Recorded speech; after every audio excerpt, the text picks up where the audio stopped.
dostumuz burada oturmuşdu, Pünhan.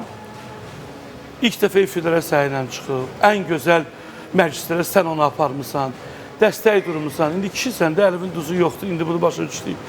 O günləri çox pis oldum və mən gördüm ki, sənin yaşın ona gətirdi ki, sən danışığından hiss elədim ki, o nəyə pis oldu?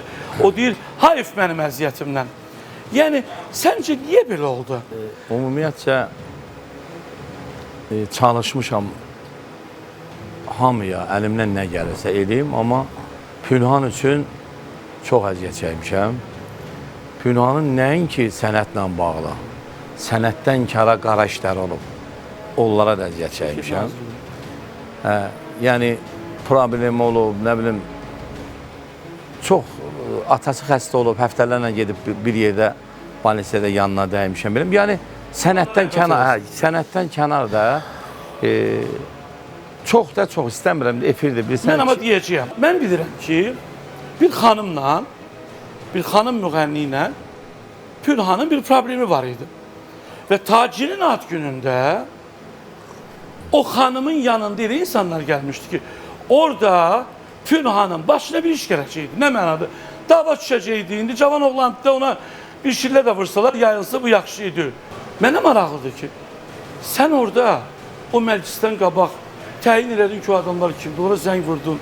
Cavan oğlanlar da onlara xahiş elədin ki, mən ağsaqqalam, xahiş yəni, manaf durub başqa nə eləyə bilər ki? Bax, ondan sonra çıxıb necə də demək olar ki, belə, yəni. Mən demirəm, Əflatun müəllimə böyük hörmətim var. Yəni, sənin pis vaxtında bilirdin ki, orada bir dənə adama nito bir hərəkət video çəkilsəydi, viral olacaqdı. Bundan sonra deyirsən, eləməyəcəyəm heç nə. Deyirəm, amma mümkün deyil, gən eləyirəm, mümkün deyil. Amma bilirsən, çörəyin duzu olmaz. Bir Pünhan da öyle. Pünhandır, Pünhanımız var da yola veririk. Pünhanda olsa bilirsən elə nə istəyir eləyir. Ancaq çox belə şey olmaz. Məsələn, mənə nə vaxtsa bir 10 il, 20 il bundan qabaq mənə kimsə bir stəkan su veribsə də su. Onu mən hər görəndə deyirəm ki, Allah onu balasa, o vaxtı bizim, mən ona o qədər dəyər verirəm. Mən onunla yaşayıram. Adam var. Mən açıq danışacağım sənə. Buyur. Sevgimə salamlayıram buradan, gözəl müğənnidir, cavan müğənnidir.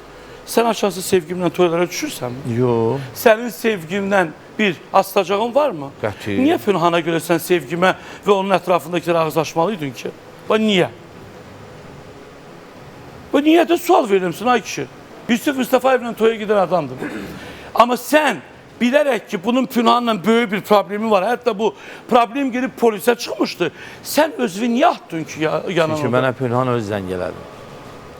Mənə öz zəng elədi ki, bəs mən gəlirəm orada bəs belə dedim, narahat olma, gəl bəli, yəqin ki, məni işlərlər. Sağ olsun, onlar da ki, elə bir kəlməyə, hamısı dedi, sən ağsaqqalsan, böyüyümüzsən. Yəni, bu efir söhbət də öyle, Tolipolun yanında... Burada cinayət yoxdur, bu efir söhbətdir. Baxın, bu günləri hamıya aid edirəm bunu. Bu kişilər ömürlərini bu sənətə qoyublar ona görə ki, birincisi olan kişilikləri bir xərər gəlməsin. Söhbət buradakı 3 kişidən gedir. Bizim ekran qarşısında oturan milyonlarla ləyaqətli, qiriyyətli kişilərimiz var, ondan gedir. Bu kişilər həmişə kiçiyə görə gedib kiməsə ağız açıblar. Amma hər şeyi dəyərləndirmək lazımdır. Bilirsiniz, bu günləri biz efir xatirinə, reklam xatirinə çıxıb nəsə demək istiyoruz da ki, əmimsən, daimsən, biz topuğa daldan atılan daş topuğa deyil.